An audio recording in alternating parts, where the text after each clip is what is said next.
Nu ir dar buvo taip aiškinama, kad jisai sutartį yra su juodom jėgom pasirašęs. Tai jisai pasakojo, kad tai nėra taip blogai.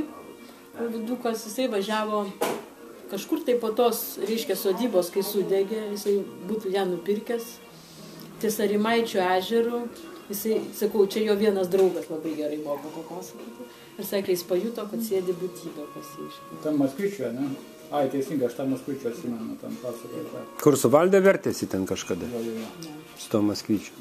Tai va, tai ir taip mes supratom, kad nuo to laiko jis yra kažkokiam kontakte, žinai.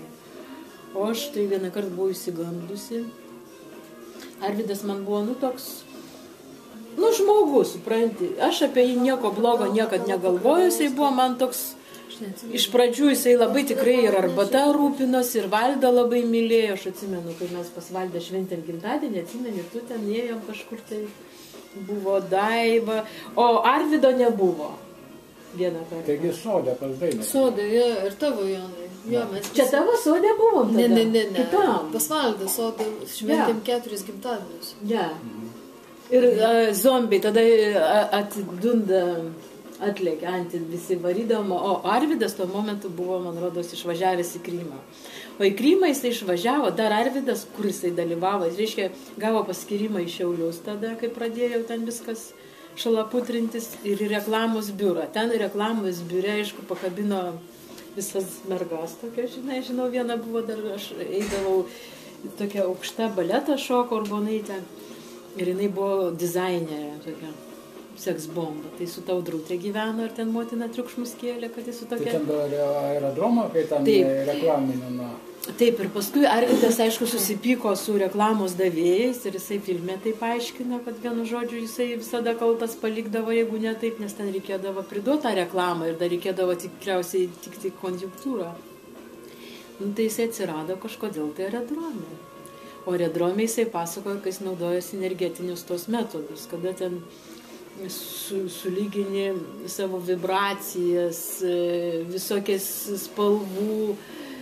Čia Jonas gal geriau žino, jisai pasakojo, štai mes tos kostiumus, atsimeni gražius. Iš to aerodromo atėjo, aš? Jo, tai bet ten... Tu turi tas nuotraukas? Turiu, taigi negalim nueiti iki kito stalo, pažiūrėti. Tai buvo būtent iš šito jo aerodromos laikų, bet kai viskas subirėjo, jisai turėjo jų sinergetiką kažkokią. Tai iš rusų nupirko trumpai. Ne, tai jam davė už darbą, kadangi jie negalėjo kažkaip tai pinigai. Taip, supranti, o jis tas turėjo visas dvasinės technikas pritaikyti geresniam skraidimui.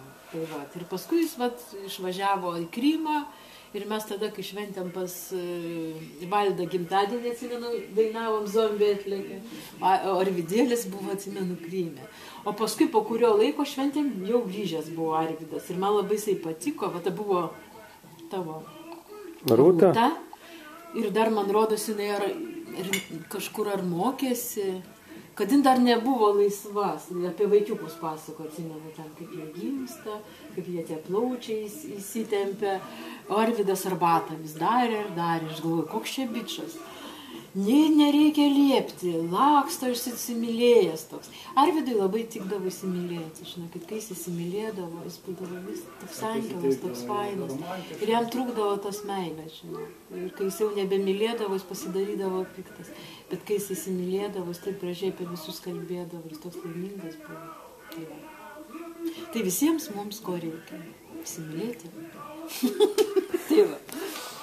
Tai matai, kodėl, aš galvoju, kur tos nuotraukos, nes aš esu mačius, aš ir užsivilkau į tą. O aš galvojau, kad pirko jis jau būdamas Kernavėj. Ne, jis atsivežė iš aerodromo šio. Tai čia pirko labai senų laikų. Aerodromas, naikintuvai kaip stovėjo. Taip, gerai.